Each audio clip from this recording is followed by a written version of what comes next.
چیز ہے, کیونکہ جب خالی پیٹ ہے نا تو جو کھاؤ گے ٹھا کر کے لگے گا جسم کو.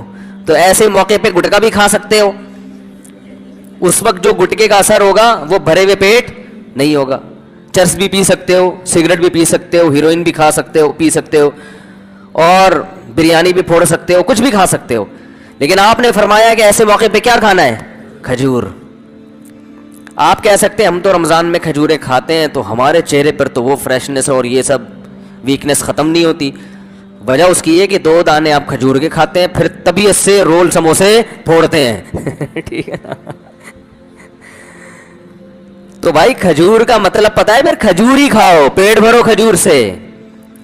اور یہ دماغ میں سے نکال دیں کہ کھجور کھائیں گے تو پھر فلاں چیز کی کمی کیسے پوری ہوگی. وہ سب کچھ اللہ نے اس میں, صرف کھجور ہی کھا لینا آپ, سب کچھ ہو جائے گا. اس میں آپ کو طاقت بھی ملے گی, جو کاربوہائیڈریٹ ہے وہ بھی ملے, گلوکوز اچھا والا گلوکوز ملے گا آپ کو, اور آئرن بھی ہے, ہر چیز ہے. کہتے ہیں کھجور میں ایک اتنے سے دانے میں اللہ نے جتنی چیزیں جمع کر دی ہیں نا, اتنی کسی اور پھل میں یکجا جمع نہیں ہوئی ہے. تو امی عائشہ, آج میں فجر میں حدیث پڑھتا ہوں نا یار, روزانہ تھوڑی دیر کا درس ہوتا ہے, تو امی عائشہ فرماتی ہے کہ چاند, وہ تو غربت بیان کر رہی تھی کہ رسول اللہ صلی اللہ علیہ وسلم کے 3 چاند گزر جایا کرتے تھے اور ہم کھجور پانی کے علاوہ کچھ بھی میسر نہیں ہوتا تھا.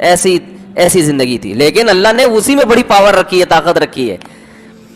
تو چیزیں کھائیں, وہ بھی کھاتے رہیں, چھوڑ کون سکتا ہے, لیکن زیادہ آہستہ آہستہ جو فوکس کریں نا ان چیزوں کو. انجیر ہے, عرب لوگ کھاتے ہیں. میں شام کو, آپ کو پتا, ہم ترکی گئے تو وہاں شامی مہاجرین بہت تھے, تو ہم جب شام کے لوگوں کو دیکھتے تھے ان کے چہرے میں الگ ہی رونق, چہرے میں الگ ہی نور.